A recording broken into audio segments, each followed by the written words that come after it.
Well, every process that we've offered, including the focus wheel, is for the purpose of helping you to go general enough that you stop blocking the signal. Okay. The signal is there for you, but sometimes the details, when you believe something that is flawed, when you believe you are inappropriate, that's a flawed premise and you can't get around it. Your life will keep reflecting things going wrong for you if you believe that you are inappropriate. Yes. It's a flawed premise. Yeah. And as long as you hold that flawed premise, you are blocking the signal of the well-being that you seek. So the more you block it, the more you want it, but the more you want it, the more you block it, and the more you block it, the more you want it. And so you get this tug of war going on between you and you because the energy is moving, but you're not allowing it. And so what a belief is only a thought that you keep thinking. It's only an active vibration. So the question that you want to ask yourself is the belief or the active vibration serving me or hindering me? If it's serving you, the belief feels good when you think it. If it's hindering you, the belief feels bad when you think it.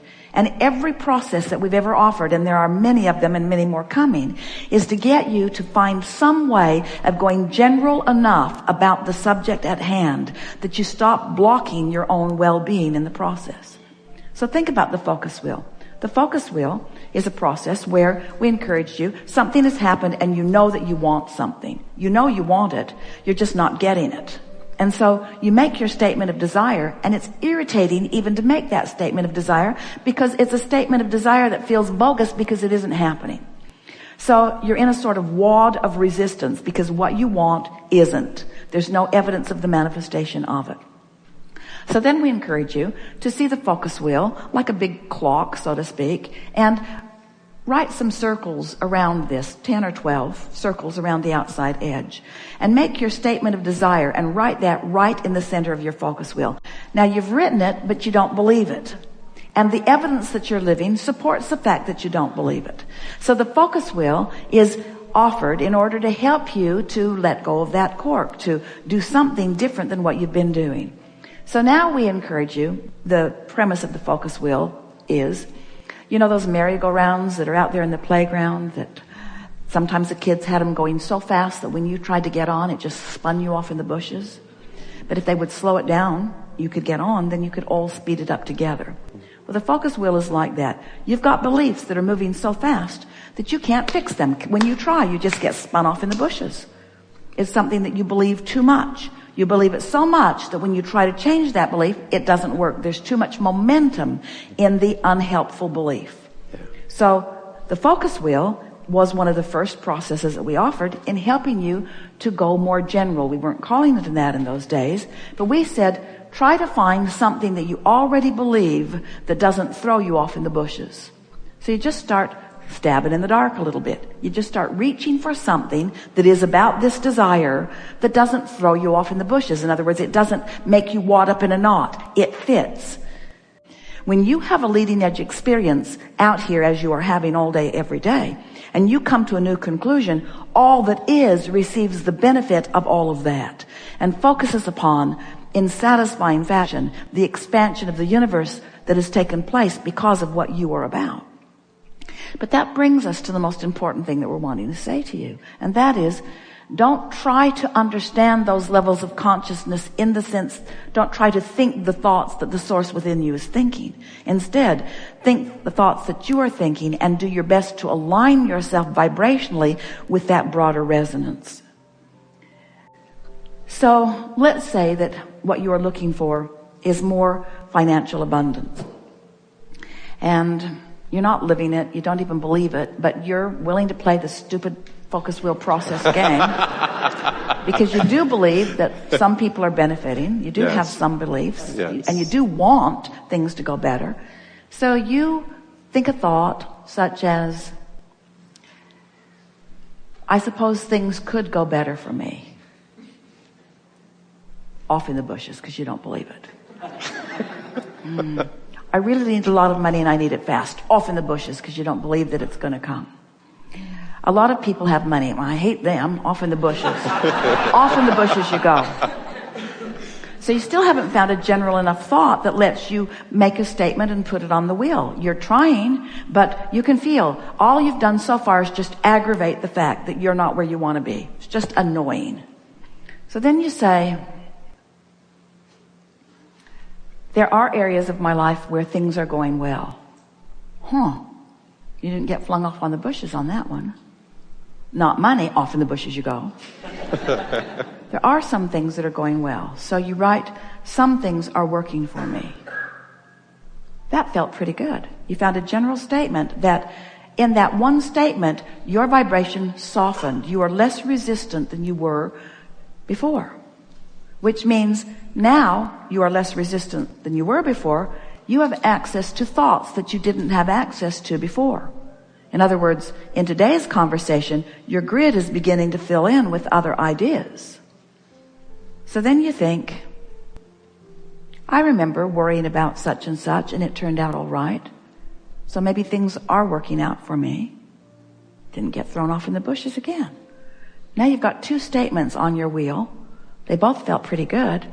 And you are slightly distracted from the fact that you don't have any money. In other words, you feel a little better than you felt. And now you're sort of beginning to pick up some momentum. You've raised your vibration enough that ideas are beginning to flow.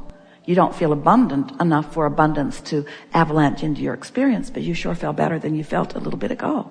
So then you say, some ideas will come to me. Didn't get thrown off in the bushes. It might even be fun to watch for ideas coming. That sort of is kind of how it works. This might be fun to watch this unfold. I like the idea of being a deliberate creator. I do believe I create my own reality. I haven't known how I do it, but I sure like finding out how I do it. I know I'm a teacher. I want to teach through example. It's fun to figure this stuff out. I know that words don't teach. I'm feeling better already. I can feel that I'm on a path of less resistance than I was on. I'm looking forward to what's coming next. I have been a pretty good provider. I've worked harder than I really want to, but I always figure it out. I can see how I've let things come only to the degree that I believe them. And I believe I can expand my beliefs. I believe I can expand my beliefs. I believe that everybody is the recipient of as far as they are able to believe. Ooh, I really like the idea of stretching how far I believe. I adore the idea of expanding my belief. I believe that law of attraction will bring things proportionate to what I believe. I'm excited about realizing that it's open-ended. I'm just beginning to scratch the surface of abundance in so many areas of my life. This is really a fun thing. And now you look at what you wrote in the center of that circle, and now you believe it. You don't doubt it. You moved your vibration by going general to a place that it has not been before. And now your entire point of attraction has shifted, because in the same way that the ideas began to flow to you during the process of the focus wheel, all things in the universe related to you have shifted too. And now conversations show up differently. Ideas show up differently. Offerings show up differently. Now evidence of your shift shows up everywhere around you. Don't you really like this stuff? Don't you like being the deliberate creator of your own experience? Yeah. Don't you like knowing that all you have to do is get a handle on something that you want and then bring yourself into vibrational alignment with that idea of what you want? And don't you feel satisfied? Isn't that the only place that worthiness will ever come from? Isn't it necessary for you to decide and achieve before you feel worthy? Don't you want to show yourself that you can achieve the vibrational place in order to allow what the universe has been attempting to give you all along? Don't you love knowing that it's been in your vortex all along and that the cooperative components have already been gathered, and that just now, because you were willing to do this focus wheel and go general, that you became a cooperative component to your own desire, and now you and your desire are coming closer together? We would make more lists of what you want. We would sit with a notebook and we would make lists of things that you want. And we would compound the feeling of alignment by remembering that everything is working out for you. And then we would say things like, it's going to be fun to see how this plays out. It's going to be fun to see how this plays out. Because that attitude, see, that's right where you are. You have complete confidence that it will play out in a pleasing way. Yes. But you have to define how far you are willing to let it go. Because universe cannot deliver to you beyond the limits of your expectation or your willingness to allow it, you see. So there are two words serve all of you. I want and I'm willing. Those are the two words. I desire this and I'm willing to let that be shown to me. Does that sound odd to you? Not to you. But there are a lot of people who are uncomfortable with desiring. I desire such and such, and I am willing to watch for the evidence of it. That's all that's required. Want it and allow it, and it is. We have enjoyed this interaction a lot. We told Esther as the day was beginning that it would be her favorite day ever. And when she listens back to this, she's going to discover why. Our favorite thing in a day like this is your willingness to come and play with us. Sitting here in the room, many of you are watching live around the world, but you are participating here with not only us, but with your own inner being. And it is satisfying to us that we are able to offer some general words about the laws of the universe as we know them to be. And that by your willingness to be here, your willingness to play with us, your willingness to focus, that we are able together collectively to let go of those corks of resistance and your vibration raises. And what that means, especially in a day like this, is that when we move into some new places where we are not commonly treading, when we are finding some new ways of looking at things that you are not accustomed to looking at from your point of view, that because you have been willing to listen and because your vibration has raised, you're in a new place of clarity where it is meaningful to you. And the reason that we like that so much is because that means you've spent some time. We've been together for about 3 hours. And during a significant part of those hours, you have been in a state of alignment with the broader part of who you are. And what that means is you've practiced without meaning to a higher frequency vibration. And that practice is really all that is required in deliberate creation and in allowing what you want. When you have the benefit of finding a piece of music that you like, even though it's usually only 3 minutes long, or finding a book that you're feeling particular resonance with, or you have a new one that you are in love with that you are holding as your object of attention. When you have moments in time where you can focus for periods of time where no resistance enters into the arena for a specific period of time, 17 seconds gets it going, another 17 seconds really adds to it. And when you are able to sustain 68 seconds without resistance entering into the equation, you have moved your vibration significantly. And that's what's happened to several of you on several occasions here today.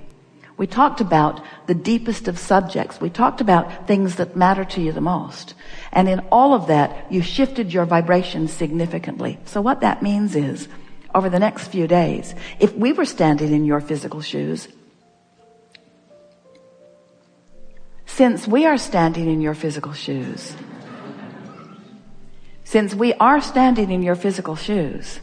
it is our intention to watch for evidence of the new alignment that you've practiced in these hours that we have been together. That evidence is going to thrill you. It's also going to buoy you. When you see it, when you come across it, consciously acknowledge it and make the correlation in your own being. This is as a direct result of my holding myself in vibrational alignment. And I can do that relative to everything. Friends, life is supposed to be fun. And you're not ever going to get it done.